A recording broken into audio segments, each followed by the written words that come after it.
दोस्तों नमस्ते। आज हम मैटर का वर्गीकरण पढ़ने वाले हैं, द्रव्य का वर्गीकरण यानी क्लासिफिकेशन ऑफ मैटर। तो मैटर दो पार्ट में डिवाइड किया जा सकता है, एक शुद्ध पदार्थ और दूसरा मिश्रण, यानी एक प्योर सब्सटेंस और दूसरा मिक्सचर।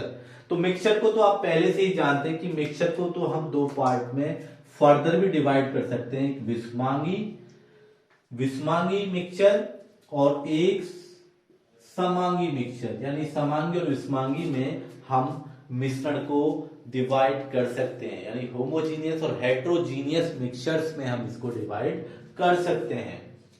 ठीक है। जो प्योर सब्सटेंस होता है वो दो प्रकार के होते हैं, एलिमेंट और दूसरा होता है आपका कंपाउंड। एलिमेंट और कंपाउंड। एलिमेंट भी तीन प्रकार के हो सकते हैं, वो धातु भी हो सकते हैं यानी मेटल हो सकते हैं, वो धातु मेटेलॉइड्स हो सकते हैं और नॉन मेटल हो सकते हैं।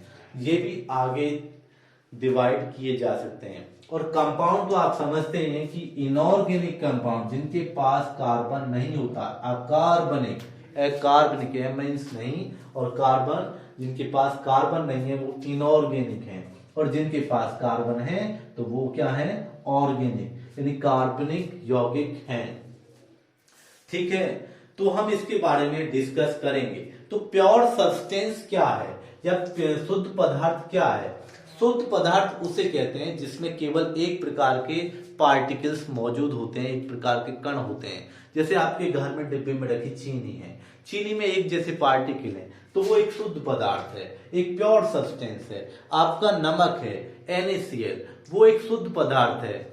ठीक है। तो जितने भी तत्व या यौगिक होते हैं वो शुद्ध पदार्थ होते हैं, चाहे आप हाइड्रोजन बोले, सोडियम, मैग्नीशियम, कोई भी आपको पूछे किसी भी मल्टीपल चॉइस क्वेश्चन में कि कौन सा आपका शुद्ध पदार्थ है, तो जितने भी तत्व या यौगिक का कोई भी नाम आप देखें तो उसे आप टिक कर दीजिए। आपसे कहें कि वायु क्या है, वायु इज नॉट अ शुद्ध पदार्थ। ये वायु कोई प्योर सब्सटेंस नहीं है, वायु मिक्सचर है बहुत सारी गैसेस का, वो एक मिश्रण है।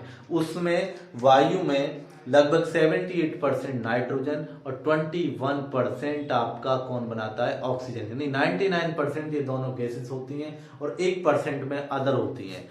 सबसे ज्यादा पूछा जाता है कि कार्बन कितना है, 0.03% होता है एयर के अंदर,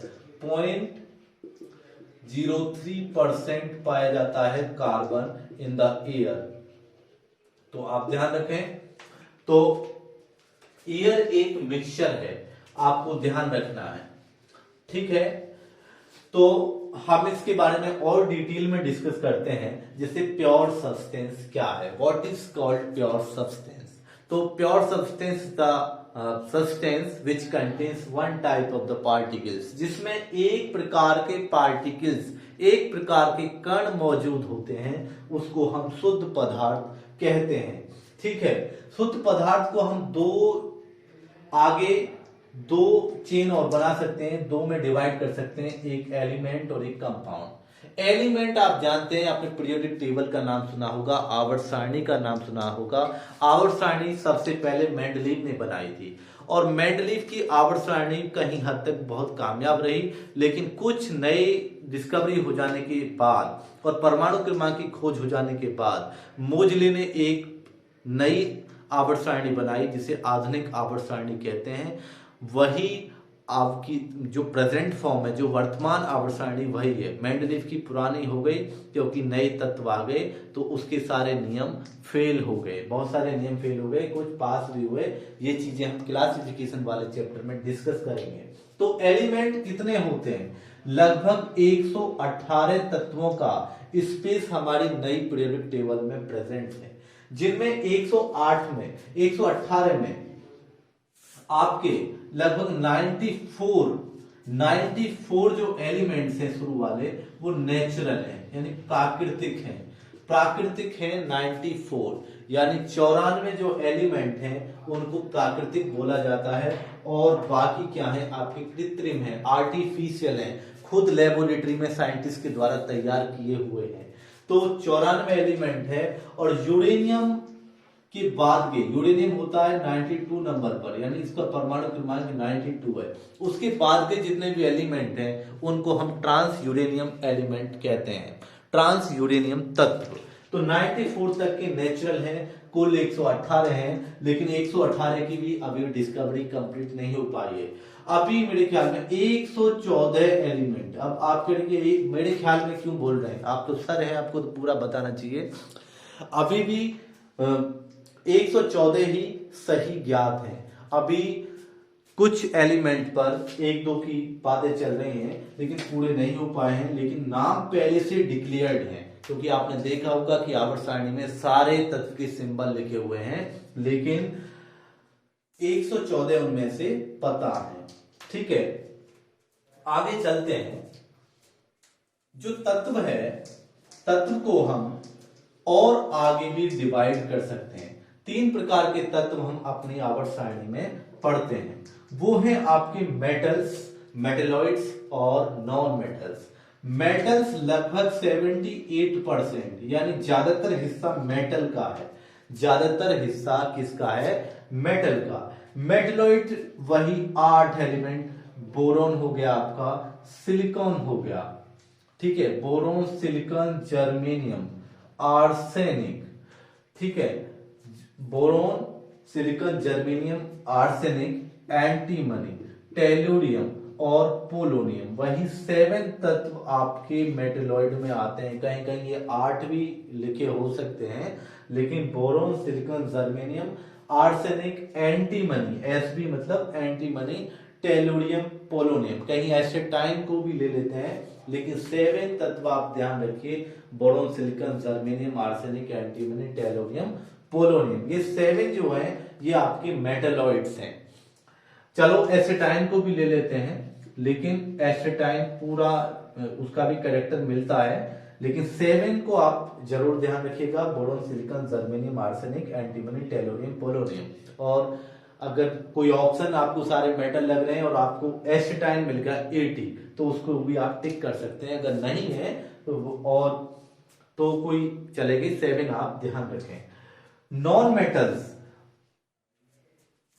मेटल्स, इन 7 को छोड़कर और 78% ये मेटल्स ज्यादातर पीरियोडिक टेबल में बाईं ओर आती हैं, यानी लेफ्ट साइड मेटल्स हैं और राइट साइड में आपके नॉन मेटल्स हैं। राइट साइड में नॉन मेटल्स हैं। पीरियोडिक टेबल में कुल 11 गैसेस हैं, 11 और वो सारे नॉन मेटल हैं। वो गैसेस कौन कौन सी हैं? आप कॉपी पेन उठा लीजिए, उनको अभी लिख लीजिएगा। एक तो हाइड्रोजन होगी आपकी, दूसरा हीलियम, यानी इनर्ट गैस सारी, helium neon, argon, krypton, xenon और रेडन, 7 हो गए।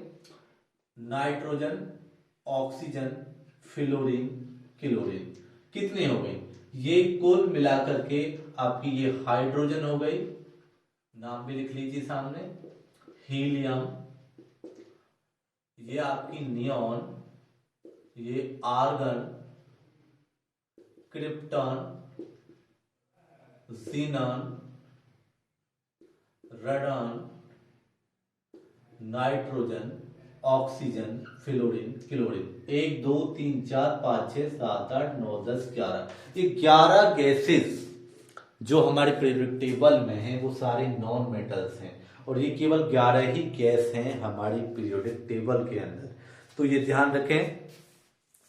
तो मेटल, मेटेलॉइड और ये नॉन मेटल के बारे में ये आपका एक शॉर्ट इंट्रोडक्शन था। कंपाउंड जो होते हैं वो 2 टाइप के होते हैं, एक तो अकार्बनिक और दूसरे कार्बनिक। जिनके पास कार्बन होता है वो ऑर्गेनिक कंपाउंड है, ठीक है। अब आप कहने लगे कि ऑर्गेनिक कंपाउंड कौन सा है, क्या CH3COOH कौन सा कंपाउंड है, ये ऑर्गेनिक है या इनऑर्गेनिक है, ये कार्बनिक है या अकार्बनिक? इसके पास कार्बन है, देखिए इसके पास क्या है, कार्बनिक। जी हाँ, ये एक कार्बनिक यौगिक है। कैसा यौगिक है ये? कार्बनिक यौगिक,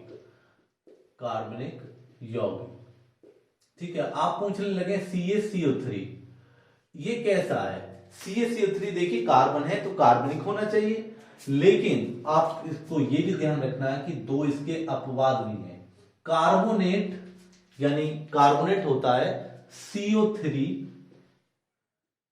2 नेगेटिव ग्रुप, या हाइड्रोजन कार्बोनेट HCO3 नेगेटिव। ये अगर होते हैं कार्बोनेट या हाइड्रोजन कार्बोनेट होते हैं, इनको हम अकार्बनिक मानते हैं जबकि इनके पास कार्बन है। ऐसा क्यों? क्योंकि जो लिविंग ऑर्गेनिज्म होते हैं, जो सजीव चीजें होती हैं, वो भी गल करके मिट्टी में जाती है, और ये जो कार्बन होता है सजीव चीजों में ही पाया जाता है, जंतु और पेड़ पौधों में ही पाया जाता है ज्यादा मात्रा में। तो ये जो हम भी हैं, जो मरने के बाद सब इस मिट्टी में ही मिलने हैं, और ये प्लांट्स वगैरह भी इस मिट्टी में ही मिलने हैं, तो कुछ कार्बन धरती में भी ट्रांसफर हो जाता है। भूपर्पटी में यानी अर्थ क्रस्ट में भी कार्बन प्रेजेंट होता है, और वो कार्बन कार्बोनेट या हाइड्रोजन कार्बोनेट के रूप में होता है।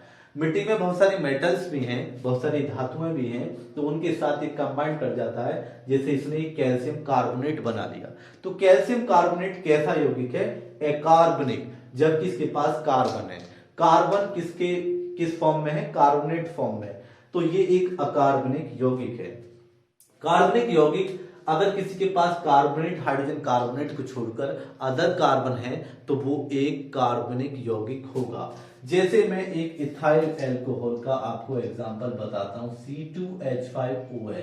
जी हाँ, इसके पास कार्बन है, इसका मतलब ये कार्बनिक यौगिक है। तो ये था आपका इंट्रोडक्शन। ठीक है, मिश्रण की बात कर लेते हैं। मिश्रण, ऐसा मिश्रण जिसमें दोनों फेजों में हम जिसे मिलाने पर हम पता ना कर पाए कि ये इसमें कौन कौन से तत्व प्रेजेंट हैं, कौन कौन से कंपोनेंट है, कौन कौन से घटक है। से एयर है, क्या आप पहचान लेते हो कि नाइट्रोजन जा रही है, या ऑक्सीजन जा रही है, कार्बन डाइऑक्साइड गैस जा रही है? वो सारी एक जैसी लगती है, एक जैसी है, एक जैसा मिक्सचर है। ठीक है, तो हम उसे एयर को फील कर सकते हैं ना। तो ये क्या है? ये एक होमोजीनियस मिक्सचर है। जैसे नमक और पानी का घोल, उसमें एक जैसा हो जाता है, वो घुलने के बाद आप नमक को आइडेंटिफाई नहीं कर सकते, तो वो एक समांगी मिक्सचर है, यानी होमोजीनियस मिक्सचर। होमोजीनियस मिक्सचर यानी समांगी मिश्रण। और जैसे ही आप बालू और पानी को मिला दें, रेत और पानी को मिला दें, तो दोनों फेज को आप पहचान कर सकते हैं, तो वो एक विस्मांगी मिश्रण हुआ। तो विस्मांगी मिश्रण हुआ। ठीक है, तो आप पहचान कर सकते हैं कि कौन सा समांगी है, कौन सा विस्मांगी है।